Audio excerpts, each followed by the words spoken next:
먼 곳입니다. 먼 곳. 기사 같이 볼까요? 김만배. 형은 광야로 갈게. 너도 먼 곳 가라. 훗날 부인하면 돼. 라고 김만배가 얘기를 했다고 합니다. 누구한테? 천화동인 6호. 네, 이 소유자로 얘기되는 조우영 씨한테 얘기를 했다는 건데 여기 보겠습니다. 2021년 10월 초에 조우영과 김만배 두 사람의 대화입니다. 조우영이 대장동 사업 대체 누구랑 한 겁니까? 라고 물었습니다. 유동규랑 한 거야. 이재명은 몰라. 유동규 이땡땡의 개인적 일탈이야. 라고 얘기를 했다고 합니다. 그리고 그 뒤에 2021년 10월에서 10일에서 15일 사이 형이 저 멀리 광야로, 김만배 얘기입니다. 형이 저 멀리 광야로 엉뚱한 방향으로 갈 거야. 사람들이 따라와도 형은 묵묵히 갈 거야. 그러다 시간이 한참 지나 다 끝나고 나서 아니지라고 얘기를 할 거야. 그때 모든 일이 다 끝났을 거니까 별일 없을 거야. 너도 알고 있어. 천화동인 그분은 유동규야. 인터뷰하면 그렇게 말해. 알겠습니다. 했는데 그 뒤에 이제 10월 말이 돼서 한 2주쯤 지난 거죠. 형님, 윤석열 후보의 수사 무마 의혹 아무리 아니라고 해도 사람들이 믿지 않아요. 요게 지금 커피 타주면서 그냥 가라고 하더라라고 했던 해당 인터뷰를 김만배 씨가 이 해당 채널과 한 보도에서 지금 인터뷰를 한 그 내용을 얘기를 하는 거죠. 그게 아니라고 얘기를 해도 사람들이 믿지 않는다. 미쳐버리겠어요. 형이 해결 좀 해주세요. 얘야, 너도 먼 곳으로 가라. 형처럼 뚜벅뚜벅 걸어가. 쫓아와도 아무 얘기하지 마. 돌이킬 수 없을 때가 됐을 때 아니지 하고 얘기하면 돼. 너도 나랑 같은 길을 걷자라고 지금 얘기를 했다는 겁니다. 근데 이 발언이 사실이면 사실 사실인지 아닌지는 뭐 명확하지 않을 수 있어요. 이건 정확하게 지금 조사를 해봐야 되는데 근데 윤두현 의원님, 이 발언이 사실이면 나중에 부인할 걸 예정을 해두고 작심하고 거짓말을 한 거 아닙니까? 그게 바로 김대엽 병풍의 추억이죠. 2002년 대선에서 김대엽 병풍이 선거 결과에 상당한 영향을 미쳤다고 보잖아요. 네. 그런데 그것 때문에 뭐 달라진 게 있습니까? 나쁜 짓 하고 이익 보죠. 범죄에 경제하게 딱 맞는 일원 아닙니까? 그러니까 다시 또 시도한 거다. 그리고 그 조후영이라는 사람이 자기가 그 이른바 말한 윤석열 커피 그 가짜 뉴스 사실이 아니라고 그렇게 이야기했는데 한 군데도 안 나오더라. 이거 왜 그럴까요? 이거 검찰 수사에서 밝혀져야 된다고 생각합니다. 그리고 여기서 이야기하기는 조금 뭐 불편한 내용도 있습니다만은 네. 그때 그런 기사를 마구 쏟아낸 네. 그 기자 개개인 추적해 볼 필요가 있습니다. 지금 어떻게 돼 있는지. 예. 그리고 대선 그 3일 전 그 인터뷰 내용이 나왔지만 네. 인터뷰는 6개월 전에 했잖아요. 네. 그 사이에 이게 그냥 조용하다가 갑자기 인터뷰가 나온 게 아닙니다. 그 인터뷰한 내용의 이 이야기가 곳곳에 언론에 보도가 됩니다. 그리고 조영한테 그 관련해서 질문이 많이 왔다는 거 아니에요. 네. 어떻게 그렇게 될 수 있었을까요? 기자가 자기가 취재한 것을 막 어디가 자랑하고 보도도 안 하고 그렇게 하나요? 물론 기자는 아니지만. 그래서 이 대선 3일 전 3월 6일 날 9시 22분에 뉴스타파에서 나오니까 1시간 조금 더 지나서 1시간 반 좀 지나서 경향과 전라일보에서 이야기가 나오고 네. 그 전에 이재명 대표 페이스북에 나왔다고 오늘 그 MBC 그 노조에서 나온 성명에 그런 내용이 있습니다. 그런 것도 다 밝혀져야 되죠. 네. 네. 지금 굉장히 이거는 철저하게 조사를 해봐야 된다 말씀을 하셨는데 이 실장님. 예, 조사를 해야 되죠. 국민들이 보기에 석연치 않은 부분이 있는 것은 분명히 맞습니다. 네. 특히 인터뷰 시점과 공개 시점이 차이가 많이 난다. 왜 대선 3일 전이냐.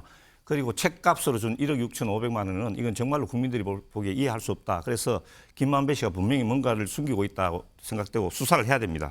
그런데 제가 정말로 문제를 좀 제기하지 않을 수 없는 것은 이게 지금 검찰이 김만배 씨를 2년 동안이나 정밀하게 수사를 했고 네. 계좌 추적을 엄청나게 샅샅이 다 뒤졌단 말입니다. 그러면 제가 합리적으로 추론하기에는 분명히 신앙림 씨에게 돈이 간 것을 알고 알았을 있었다. 거다. 예, 저는 이렇게 보거든요.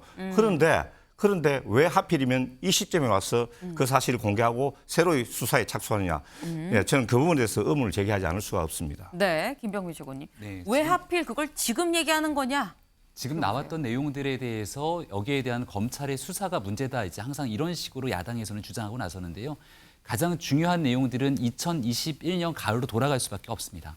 그 당시 추석이었던 거를 명확하게 기억하는데 네. 초창기 대장동에 대한 의혹이 나왔을 때만 하더라도 이재명 당시 후보는 단군 일의 최대 치적이라고 이 대장동 사업에서 강력하게 주장합니다. 네. 하지만 여론이 굉장히 석연찮게 돌아가기 시작하면서 대장동에 관한 핵심적인 의혹들이 이재명 당시 후보를 발목 잡기 시작했고 경선에서 압도적으로 이겨가다가 마지막 경선 순간에는 이낙연 후보에게 뒤집힐 뻔한 상황까지 갔던 것도 결국 대장동의 네. 핵심입니다.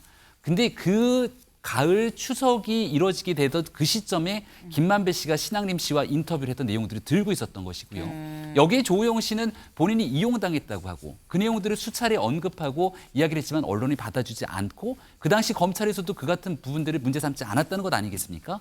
지금 그 내용들이 대통령 선거를 단 사흘 앞두고 있는 3월 6일에 뉴스타파가 보도를 하고 그 다음날 선거가 이틀 남았는데 그때 특정 언론들이 그 내용들을 대서특필하기 시작하면서 아무런 검증 없이 윤석열 당시 후보가 심각한 문제의 중심에 있을 거라고 얘기를 합니다. 그리고 더불어민주당의 대변인을 비롯한 당시 선대본의 일동들은 굉장히 심각하게 그 뉴스타파 보도들을 그대로 받아서 정치 공세의 한복판에 활용하게 됐죠. 이 전체적인 과정 속에 설계 기획한 사람들이 있을 것이고 여기에 같이 행동에 나서면서 대통령 선거를 가짜뉴스 거짓 선동으로 나선 사람들이 있을 겁니다. 여기에 대한 수사가 간단한 수사가 아니겠죠. 지금부터 나오게 됐던 의혹의 고리들도 하나둘씩 이어져 나오는 만큼 철저하게 그 수사에 대한 내용들은 지금부터 하나씩 밝혀내야 될 일이라고 생각합니다. 네. 지금 철저한 조사, 수사를 거듭 강조를 하시는데 한동훈 법무부 장관 어제 국회에서 이런 얘기를 했습니다. 들어보고 오시죠. 선거 공작은 자유민주주의 체제를 부정하는 중대범죄라고 생각하는데 동의하시죠? 여기 계신 모든 분의 입장과 같을 것 같습니다. 선거 공작이 실제로 있었으면 중대범죄고요. 그 부분을 잘 밝혀서 가부 여부를 잘 검찰이 판단해서 엄정하게 책임을 물을 거라고 생각합니다. 자유민주주의 체제를 부정하는 선거 공작에 대해서 철저히 수사해서 엄단해 주시기 바랍니다. 어떤 가짜뉴스 유포라든가 선거 공작 같은 것이 흐지부지 제대로 처벌받지 않고 넘어가니까 정치 경제적으로 남는 장사가 되고 반복되는 거라고 생각합니다. 반드시 투명하게 수사해서 엄정하게 책임을 검찰이 물을 거라고 생각합니다.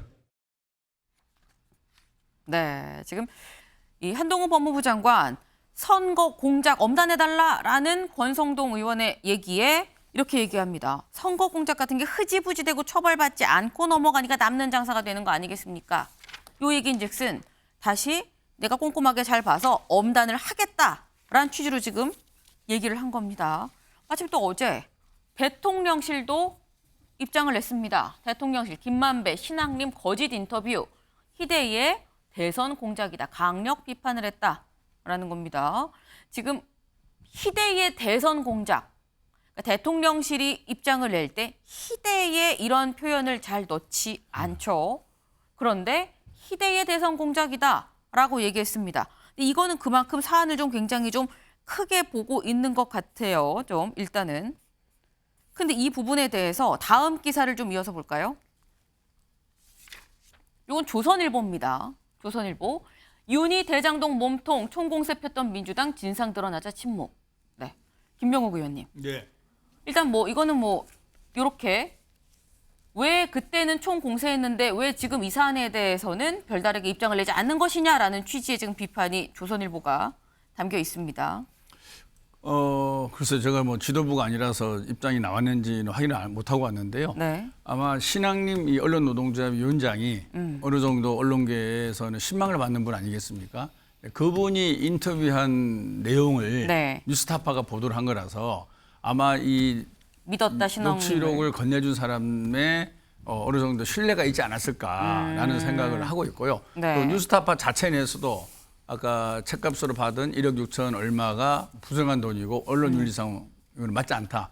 사과를 했고 네. 이 부분에 대해서도 뉴스타파 자체적으로 조사를 진상조사위원회를 꾸려서 조사를 한다고 합니다. 그래서 네. 저희 당에서도 진상조사위원회 결과를 보든지 또는 당에서 자체로 조사를 한번 해보고 입장이 나와야 되지 않을까. 그 녹취록이 왜 그렇게 돼 있고 그때 당시 벌써 이 대선 6개월 전인데 6개월 네. 전에 녹취한 것이 왜 그때 나왔을까? 그리고 아까 우리 이상직 위원님 말씀하신 대로 이미 계좌는 다 검찰이 알고 있었을 텐데 그런 것들이 왜 늦게 나왔을까 이런 것들을 전체 종합적으로 아마 조사를 해보고 입장이 나와야 되지 않을까 싶습니다. 네.